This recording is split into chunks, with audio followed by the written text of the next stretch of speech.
Go ahead. Well, in response to the managing your PR, and what David said is absolutely correct, and one other component that makes publicity so important is that it presents a good corporate image all along of your company. So you can, you want to start by building a groundwork of positive publicity within your community, whether you're local or national, however that is, so that if ultimately something does go wrong, you already have a solid image of being a company that is responsible, that is caring. And then the other side of that is never wait until you have a crisis to implement or design a crisis plan. Okay, whether you think you'll ever have a crisis or not, you should have a crisis plan in place, even if you're a small company, because it's too late once the crisis happens. It's too late. Then you're in panic mode and reaction mode. You need to sit down and have a plan in place, just like you would have a financial plan in place. And again, there are many examples. I mean, the two that come to mind are old examples. The Exxon Valdez, the oil spill. They took what I thought was a very arrogant approach and disregarded the environmental impact it had on the coast.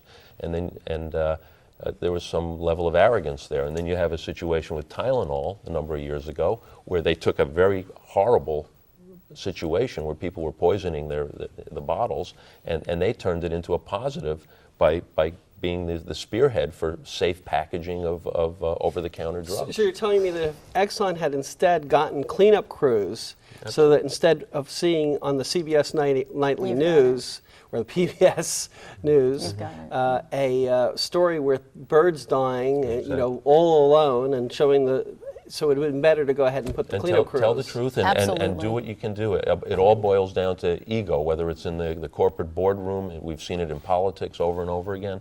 The basis of that type of crisis plan is to get your ducks in order, get the facts, and perhaps take your hit, and then move on positively.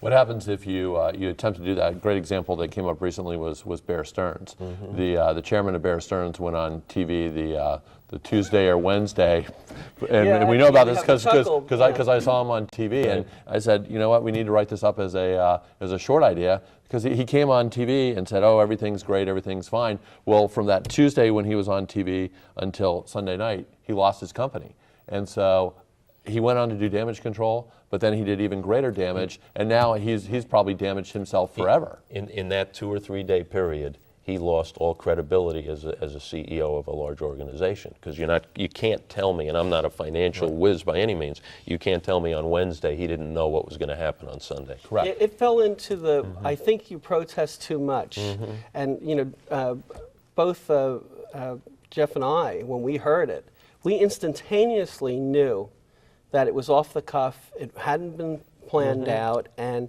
didn't make much sense to the way that he worded it, the way he conducted himself. I called James up and I said, this is Enron all over again. Exactly. I said, this guy is exactly Jeff Skilling, and we're going to get a replay of this, and it's going down. And the interesting thing, from a publicity standpoint, people at those levels, or many levels, they don't learn the lessons of what's happened prior. That was not a unique situation.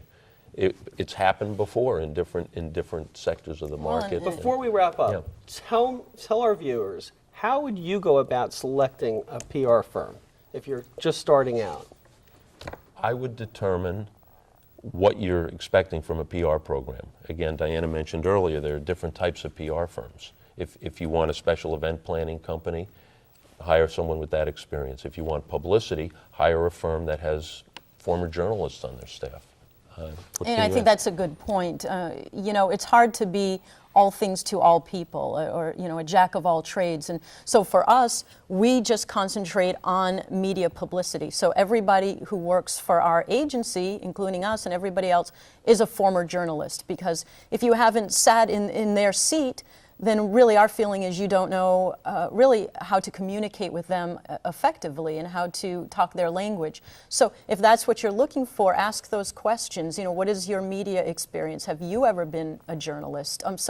Determine what you're looking for, and then make sure that firm concentrates on that expertise, and that they're not trying to just do everything from your publicity to, like Dave likes to say, you're shining your shoes. On your website, for instance, you also list your clients. Correct. And the results. and the results. So I mean, and so that would be the first place to start, maybe perhaps on the internet, looking at the website, and because your website, really captures. Well, it's important for a client to understand why they think they need this particular type of marketing, just like they would do with an ad agency or a direct mail house, and then determine if this meets what you're trying to accomplish with your business. Great. Well, I want to really thank you for joining us and really opening this up to us. I think press is so important for building a business these days. It's credibility, where real estate is location. Right. And I know firsthand that you can either build a career or build a reputation simply by taking the time out to recognize that it's one growing large community out there that it's becoming ubiquitous. I see the day very shortly where we'll all be wearing earpieces that will interact with an Apple kind of a base, and we can access TV and internet. Anyway, I want to thank you for joining us tonight. And next week is the U.S. We're going to do a show on the U.S. Stock market. Talking about microcap opportunities. We have an interesting guest that's joining us. And I want to thank David and Diana for joining us today. Thank you, James. For those of you who want more information on David and Diana's Reeves-Laverdure's firm, please go to WXEL's website at www.wxel.org and take a few moments and give us some suggestions or ideas on the form at the bottom of the page. Thank you for joining us. Next week, we have David Weinstein, a microcap expert from Dawson James. I'm James DeGeorgia. And I'm Jeff Carbaz from the Market Guys. Good night. To receive a copy of your favorite Wealth and Wisdom episode, or if you have a question or comment about our program, please feel free to write us at Wealth and Wisdom, care of WXEL, P.O. Box 6607, West Palm Beach, Florida 33405. Or call us at 1-800-915-9935, extension 4477. We look forward to hearing from you soon.